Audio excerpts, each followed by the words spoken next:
একদিকে এই গরম, আবার আরেকদিকে একটা টেনশন যে লাঞ্চে ভাতের সাথে খাওয়াচ্ছে নেই কী বানানো যায়। তাই এইসব চিন্তা না করে ঝটপট আমার আজকে শেয়ার করা রেসিপিটা বানিয়ে নিন। দুর্দান্ত খেতে হয় আর বানানো তো খুবই ইজি। বাড়িতে থাকা মাত্র কয়েকটি উপকরণ দিয়ে আপনারা এটা সহজেই বানিয়ে নিতে পারবেন। তো চলুন বেশি দেরি না করে শুরু করছি আমার আজকের এই ইজি অ্যান্ড টেস্টি রেসিপি। নমস্কার, আমি পিনু, কুক উইথ পিনুতে আপনাদের সবাইকে স্বাগত। এই রেসিপিটা বানানোর জন্য সবার প্রথমে আমি এখানে নিয়েছি 300 গ্রাম ঢ্যাঁড়স। ঢ্যাঁড়সটাকে আমি ভালো করে ধুয়ে পরিষ্কার করে নিয়েছি। এবার আমি ঢ্যাঁড়সগুলোকে কেটে নেব।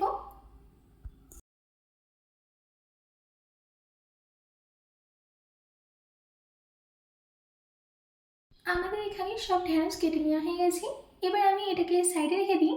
এদিকে একটা মিক্সিং বোলের মধ্যে নিয়ে নিচ্ছি 1 কাপ টক দই, ওজনে 200 গ্রাম। দিচ্ছি হাফ কাপ জল, স্বাদ মতো নুন।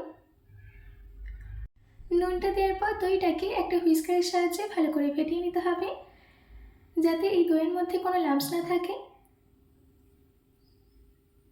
দেখুন আমাদের এখানে দইটাকে ভালো করে ফেটিয়ে নেওয়া হয়ে গেছে। দইয়ের ঘোল একদম রেডি। এবার আমি এটাকে সাইডে রেখে দিচ্ছি। এদিকে একটা প্যানের মধ্যে দিয়ে দিচ্ছি 3 চামচ সর্ষের তেল। তেলটা যখন সম্পূর্ণ গরম হয়ে যাবে তখন এর মধ্যে অ্যাড করে দিতে হবে আমাদের কেটে রাখা ঢ্যাঁড়স। এবার আমি ঢ্যাঁড়সটাকে 1 মিনিটের জন্য ভেজে নেব।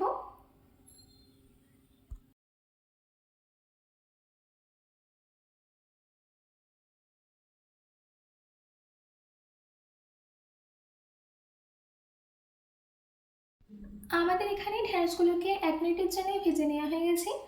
এবার আমি এর মধ্যে অ্যাড করে দিচ্ছি 1/4 টেবিল স্পুন হলুদ গুঁড়ো, হাফ চামচ লঙ্কা গুঁড়ো,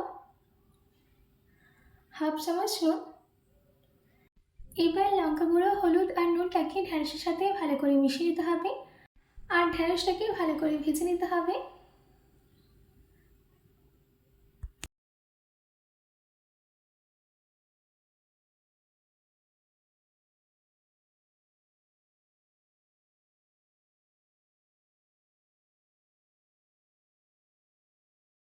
আপনারা দেখতেই পাচ্ছেন যে আমাদের এখানে ঢ্যাঁড়সটা কিন্তু ভালো করে ভেজে নেওয়া হয়ে গেছে আর ঢ্যাঁড়সের কালারটাও কিন্তু চেঞ্জ হয়ে গেছে।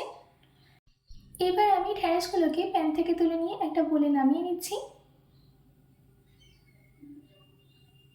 সম্পূর্ণ ঢ্যাঁড়স তুলে নেওয়া হয়ে গেলে ওই একই প্যানের মধ্যেই দিয়ে দিচ্ছি 3 চামচ সরষের তেল।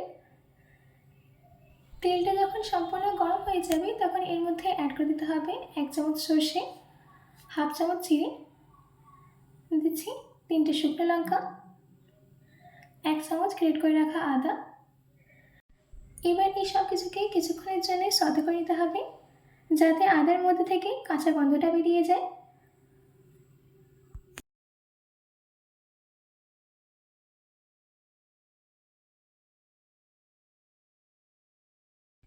আমাদের এখানে আদার মধ্যে থেকে কাঁচা গন্ধটা বেরিয়ে গেছে। এবার আমি এর মধ্যে অ্যাড করে দিচ্ছি 2টো মিডিয়াম সাইজের কুচনো পেঁয়াজ, ঝালের জন্যে 4টে কাঁচা লঙ্কা কুচি। ঝালটা আপনারা আপনাদের স্বাদ অনুযায়ী দেবেন। দিচ্ছি কিছুটা কারি পাতা। এবার পেঁয়াজ, কাঁচা লঙ্কা আর কারি পাতাটাকে কিছুক্ষণের জন্য সতে করে নেব।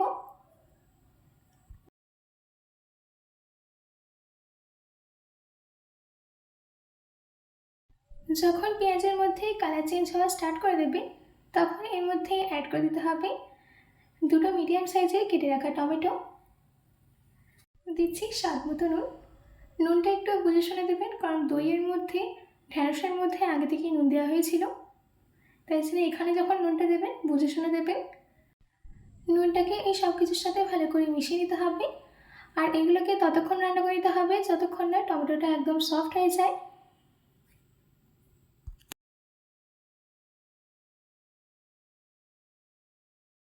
আমাদের এখানে টমেটোটা কিন্তু একদম সফট হয়ে গেছে। পেঁয়াজ টমেটো ভালো করে রান্না করে নিয়েছি। এবার গ্যাসের ফ্লেমটাকে অফ করে দিই, এটাকে নামিয়ে নেব। এইদিকে আমি যে দইয়ের ঘোলটা রেডি করে রেখেছিলাম তার মধ্যে দিয়ে দিচ্ছি আমাদের ভেজে রাখা ঢ্যাঁড়স, তার সাথে দিয়ে দিচ্ছি আমাদের ভেজে রাখা পেঁয়াজ আর টমেটো। এবার এই সব কিছুকে ভালো করে মিশিয়ে নিতে হবে। এই পদটা যদি আপনারা একবার বানান তাহলে ভাতের সাথে আর কিছুই দরকার পড়বে না। এইটা দিয়েই সব ভাত খেয়ে নেবেন। এবার আমি সব শেষে দিয়ে দিচ্ছি কিছুটা ধনেপাতা কুচি। ধনেপাতা কুচিটা দেওয়ার পর আবারও ভালো করে মিশিয়ে দিতে হবে। বেশ, রেডি হয়ে গেল আমাদের এই গরমের জন্য পারফেক্ট ডিশ দই ভেন্ডি। আশা করছি আমার আজকের এই দই ভেন্ডি রেসিপি আপনাদের খুবই ভালো লেগেছে। বাড়িতে এটি অবশ্যই ট্রাই করবেন ও কমেন্ট বক্সে কমেন্ট করে জানাতে একদম ভুলবেন না। তো আজকের মতো এটুকু। আবার দেখা হচ্ছে অন্য কোনো রেসিপি নিয়ে। ভালো থাকবেন, সুস্থ থাকবেন।